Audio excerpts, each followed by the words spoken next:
firman Tuhan pagi hari ini adalah mengapa Tuhan mengizinkan masalah menghampiri kita. Firman Tuhan yang kita baca menceritakan kisah tentang seorang hamba Tuhan yang sangat saleh, yang takut akan Tuhan, yang bernama Ayub. Dia seorang hamba yang sangat taat kepada Tuhan, dan dia memiliki harta yang sangat banyak. Lalu iblis bertanya kepada Tuhan, Tuhan, dia itu saleh, dia itu takut akan Engkau, dia itu dekat dengan Engkau karena Engkau memberkati dia, karena Engkau melindungi dia. Coba kalau semuanya itu tidak ada, pasti dia tidak akan saleh kepada Engkau. Pasti dia tidak akan dekat dengan Engkau kalau semuanya itu tidak ada di dalam hidup dia.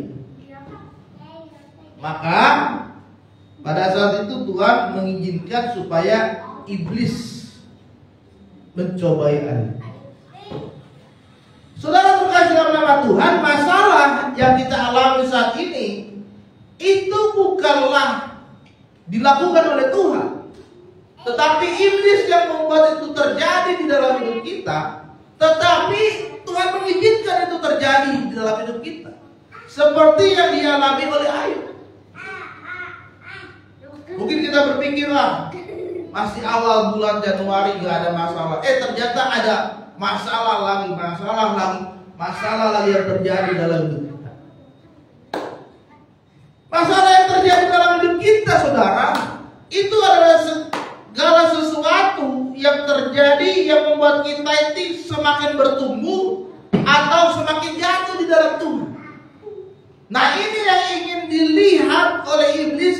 Seandainya jika Ayub tidak punya harta yang banyak, jika Ayub tidak memiliki ternak yang banyak, apakah dia masih semakin bertumbuh di dalam Tuhan atau dia semakin jatuh di dalam Tuhan? Orang itu kalau tidak punya masalah, hidupnya senang-senang saja, happy-happy, gembira-gembira, ya kan, ketawa-ketawa, senyum-senyum. Tapi coba ketika dia punya masalah yang berat, punya masalah ekonomi, punya masalah keluarga, punya masalah di kantor, punya masalah dalam pelayanan, apakah dia masih bisa sukacita? Apakah dia masih bisa senang-senang? Apakah dia masih bisa senyum-senyum kepada orang lain? Ini yang ingin dilihat Tuhan di dalam diri kita, saudara. Oleh sebab itu, mengapa Tuhan mengizinkan masalah itu terjadi di dalam hidup kita? Sekarang adalah supaya kita memiliki pilihan. Apakah dengan masalah itu membuat kita semakin bertumbuh dalam Tuhan, atau membuat kita semakin jatuh di dalam Tuhan? Oleh sebab itu pagi hari ini saya ingin memberikan tiga kunci apa yang menjadi tujuan Tuhan di dalam setiap masalah yang terjadi dalam hidup kita. Yang pertama adalah Tuhan mengizinkan masalah terjadi dalam hidup kita supaya membangun iman kita. Ada kalanya Tuhan izinkan masalah membangun iman kita, saudara, supaya Tuhan menyadarkan kita bahwa kita tidak bisa hidup tanpa Tuhan. Dengan masalah ini kita akan mencari cara supaya Tuhan memakai hidup kita, supaya Tuhan menentukan bagaimana jalan yang terbaik untuk menghadapi setiap pergumulan yang kita alami saat ini. Dengan masalah kita akan merasa kuat karena Tuhan itu menyertai kita. Saat kita merasa diri kuat dengan kemampuan kita sendiri, dengan kehebatan kita sendiri menghadapi masalah ini, maka kita akan tidak bisa melihat Tuhan berkarya dalam hidupnya. Tetapi ketika kita menyerahkan masalah kita kepada Tuhan, sepenuhnya kita serahkan kepada Tuhan, kita akan melihat bagaimana karya Tuhan bekerja di dalam kehidupan saudara. Amin. seseorang yang bernama Dwi Krismawan, seorang pilot sebuah maskapai penerbangan. Dia mempunyai cita-cita menjadi pilot yang terbaik lah pada saat itu. Dan pada saat itu saudara, dia baru saja masuk menjadi pilot, baru saja dia mulai karirnya menjadi pilot. Tapi apa yang terjadi? Pada saat itu terjadilah kecelakaan. Pesawatnya terbakar tahun 1997 dan dia terkena luka bakar 70%. Ketika seluruh badannya terkena luka bakar 70%, maka impiannya menjadi seorang pilot itu sirna. Itu hancur semua. Karena luka bakar itu tidak bisa membuat dia kembali tubuhnya seperti semula. Karena sudah 70% dan dia mengalami penyembuhan dalam waktu yang lama. Dia saat itu merasa terpukul. Kenapa Tuhan izinkan saya mengalami seperti ini? Impian yang selama ini dia cita-citakan hilang. Seumur hidup dia tidak bisa lagi menjadi seorang pilot. Dia marah kepada Tuhan, dia menyalahkan Tuhan atas segala yang terjadi di dalam hidupnya saat ini. Tetapi suatu ketika saudara, akhirnya dia tersadar bahwa segala sesuatu yang ada di dalam hidupnya sesuai dengan kehendak Tuhan. Akhirnya dia mulai berdamai dengan Tuhan. Dia mulai berdamai dengan diri sendiri. Dia mulai pelan-pelan mencari aktivitas yang lain.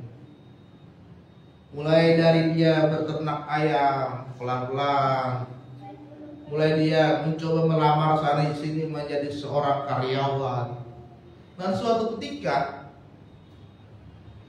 dia dipanggil ke sebuah kantor redaksi yang cukup terkenal pada saat itu. Dan akhirnya dia diberi kesempatan membuat sebuah buku kisah tentang dirinya. Dan dia dibuat sebuah acara sendiri untuk kesaksiannya dia. Dan akhirnya bukunya saudara terbit dan akhirnya banyak yang membeli bukunya. Dan acara yang dia buat pun banyak ditonton.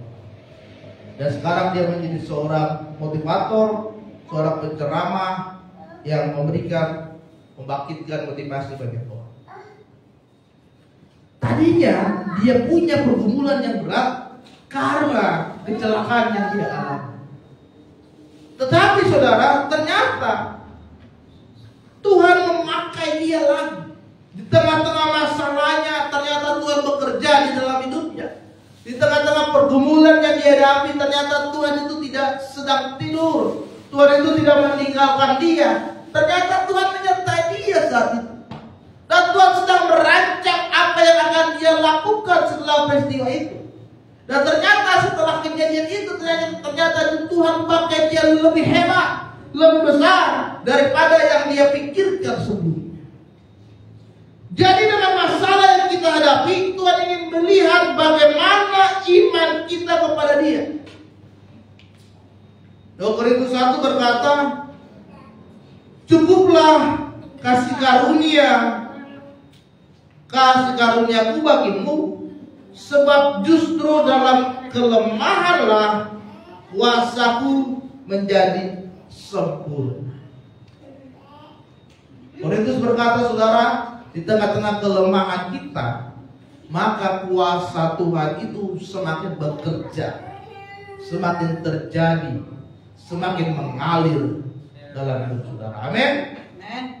Yang kedua, masalah yang kita hadapi sebetulnya Tuhan ingin menguji kita kepada Dia. Saudara, jika kita lihat hidup kita saat ini, hidup kita ini bagaikan sebuah teh celup. Kalau kita ingin meminum teh, ya, kalau kita ingin membuat teh manis misalkan dengan teh celup, Kita tidak akan tahu sebelum kita celupkan tehnya itu ke dalam air.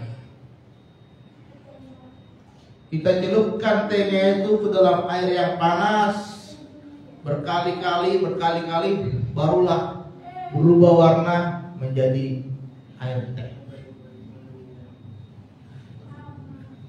Tuhan ingin menguji bagaimana kesetiaan kita kepada Tuhan ketika ada pergumulan dalam hidup saudara. Tuhan ingin melihat bagaimana apakah engkau masih setia mengikuti Yesus, ataukah engkau masih setia melayani Tuhan, ataukah engkau masih setia beribadah meskipun saat ini sedang ada masalah yang berat. Ekonomi sedang sulit, tidak ada uang, tidak ada yang menolong, keluarga sedang kacau berantakan. Tapi Tuhan ingin melihat engkau masih setia gak ikut Tuhan? Engkau masih setia gak melayani Tuhan? Jangan telepon Pak Tembala, Pak, saya tidak melayani dulu hari ini, saya sedang punya masalah. Wah, Pak, saya gak gereja dulu hari ini, ada pergumulan yang berat. Wah, saudara terkasih dalam nama Tuhan, sebuah emas yang murni itu tidak langsung tiba-tiba ditambang langsung menjadi sebuah emas batangan yang murni, enggak. Ketika para penambang menggali emas yang ada di tambang, kemudian diambil, itu masih dalam bentuk bongkahan. Bagaimana supaya menjadi sebuah emas yang murni? Ini harus dipanaskan terlebih dahulu di dalam api yang sangat panas. Dipanaskan, lalu dicairkan kembali, dipadatkan lagi, dicairkan lagi, dipanaskan lagi, kemudian dibentuk, akhirnya sampai menjadi sebuah emas yang sangat murni, yang bentuknya sangat indah dan sangat bagus. Prosesnya itu harus dipanaskan dulu, dibentuk, diproses dulu.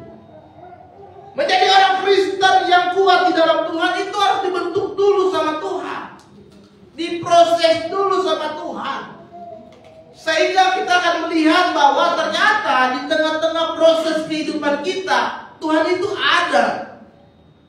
Dan Tuhan itu akan menuntun saudara, sehingga saudara akan melihat bagaimana hidupmu dipakai Tuhan dan hidupmu diberkati oleh Tuhan. Amin.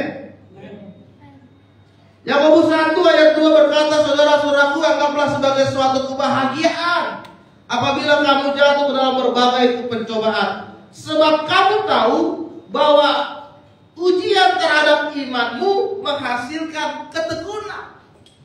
Yakobus berkata, ketika kita sedang punya masalah, anggaplah itu menjadi sebuah kebahagiaan. Kenapa? Karena di tengah-tengah masalahmu itu ada ketekunan di dalam Tuhan. Arti tekun itu kan dilakukan secara terus-menerus dan secara berulang-ulang. Apapun yang terjadi itu dilakukan. Itu namanya tekun. Ya. Tekun belajar artinya setiap hari dia belajar. Tekun beribadah artinya setiap minggu dia beribadah. Tekun baca firman artinya setiap hari, misalkan jam 5 sore dia baca firman sampai jam 7, dilakukan terus setiap hari. Apapun yang terjadi, ada hujan, ada badai, ada topan, ada apapun, tetap dilakukan. Itu namanya tekun. Yakobus berkata, di tengah-tengah masalahmu akan menghasilkan ketekunan.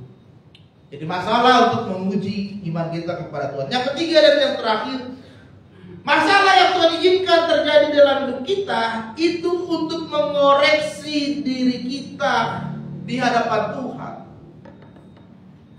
Mengoreksi artinya adalah melihat, memperhatikan kembali apa yang terjadi di dalam hidup kita. Ada kalanya saudara kita baru menghargai sesuatu, menghargai teman, menghargai hubungan, menghargai kesehatan, saat kita sudah kehilangan semuanya, atau kita terjadi dulu masalah baru kita mengalami itu. Kita sakit, darah tinggi misalkan. Oh, kenapa saya darah tinggi? Ya, karena saya kebanyakan makan daging. Oh, koreksi. Kenapa saya hidupnya begini-begini saja, tidak ada perkembangan? Oh, ternyata saya ibadahnya belum setia kepada Tuhan. Koreksi. Oh, kenapa ya teman-teman saya itu bisa naik jabatan cepat, saya kok lama? Oh, ternyata saya bekerjanya malas-malasan, sering terlambat. Koreksi. Oh, kenapa ya teman saya bisa peringkat 1, peringkat 2, peringkat 3, kok saya nggak bisa masuk peringkat 10 besar? Oh, ternyata saya malas di sekolah, nggak pernah belajar, sering main handphone, main game. Koreksi ya. Jadi masalah itu untuk mengoreksi diri kita, membuat kita untuk belajar dan terus belajar. Karena dengan belajar itu, saudara, kita tahu mana yang harus kita lakukan. Kita tahu mana yang salah dan mana yang benar. Itu fungsi dari belajar. Dengan masalah kita hadapi, ini mengoreksi diri kita. Apakah selama ini kita sudah benar atau belum di hadapan Tuhan? Mazmur 119 ayat 71 berkata bahwa aku tertindas, itu baik bagiku supaya aku belajar ketetapan-ketetapanmu. Mazmur berkata tertindas itu baik, karena dengan begitu kita bisa belajar. Belajar. Tapi jangan jadi orang yang sombong dan tinggi hati, merasa dirinya sudah paling pintar, paling hebat, paling mampu, lebih dari orang lain, sehingga dia tidak mau belajar. Padahal dia memiliki banyak kekurangan. Itu orang sombong. Ya, jangan begitu, saudara. Sudah sombong, miskin, hidup lagi, kan begitu kan orangnya. Jadi dengan masalah ini Tuhan ingin mengoreksi kita. Apa sih yang salah dalam hidup saya sehingga saya mengalami masalah itu? Oh, ternyata saya kurang setia kepada Tuhan. Oh, ternyata saya kurang beribadah. Oh, ternyata saya kurang dekat lagi dengan Tuhan.